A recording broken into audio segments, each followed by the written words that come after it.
Hello అందరికీ, పిల్లలకి ఎంతో ఇష్టమైన ఫ్రెంచ్ ఫ్రైస్ని ఇంట్లోనే సింపుల్ అండ్ ఈజీగా చేసేసుకోవచ్చు. ఇంకోసారి బయట అడగనంటే అడగరు, మీ పిల్లలు ఇంట్లోనే చేసి పెట్టండి.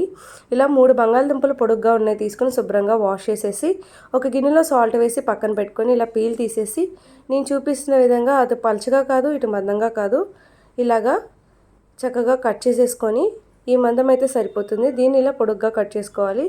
ఎగ్జాక్ట్గా ఫ్రెంచ్ ఫ్రైస్ షేప్ అయితే వచ్చేసింది. వాటర్లో వేసేసుకోవాలి, సాల్ట్ వాటర్లో. ఇప్పుడు ఇవన్నీ ఇలా కట్ చేసుకున్న తర్వాత ఒక 5 నిమిషాల పాటు వేరే గిన్నె పెట్టి వాటర్ పోసి మరిగించుకున్నాను. ఆ మరిగించిన వాటర్లోకి పొటాటోస్ వేసేసి ఇంకో 2 మినిట్స్ పాటు ఇలా నైఫ్ పెడితే దిగే విధంగా ఉడికిచ్చేసుకొని వాటర్ అంతా స్ట్రెయిన్ చేసేసి ఒక ప్లేట్లోకి పొటాటోస్ని వేసేసుకొని పైన ఒక 4 టేబుల్ స్పూన్ల దాకా బియ్యం పిండిని కొంచెం సాల్ట్ని కూడా స్ప్రింకిల్ చేసేసి ఈ మొత్తం బియ్యం పిండి సాల్ట్ అంతా కూడా బంగాళదుంపలకి పట్టించేసేయాలి.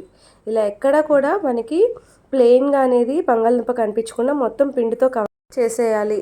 ఇలా మొత్తం కవర్ అయిన తర్వాత ఒక పక్కన పెట్టేసి స్టవ్ వెలిగించి బాండీ పెట్టి బాండీకి 40% వరకు ఆయిల్ని యాడ్ చేసి ఆయిల్ కొంచెం మీడియం హీట్లో ఉన్నప్పుడే ఒక్కొక్క ఫ్రెంచ్ ఫ్రైస్ని ఇలా విడివిడిగా వేసేసుకొని అన్నీ వేసిన తర్వాత హై ఫ్లేమ్లో పెట్టుకొని ఒక 2.5 మినిట్ వరకు కొంచెం గోల్డ్ కలర్ వచ్చే వరకు వేయించేసుకుంటే చాలు. మనం ఆయిల్లో నుంచి బయటకు తీసాక ఇంకొంచెం కలర్ అనేది వస్తుంది. ఇలా అయితే ప్రాపర్ కలర్ అయితే వచ్చేస్తుంది. ఇలా మొత్తాన్ని తీసేసి ఒక బౌల్లోకి వేసేసుకొని ఇలా టేస్ట్ చేద్దామా లేదు, పెరి పెరి మసాలా చల్లాలి దాని మీద.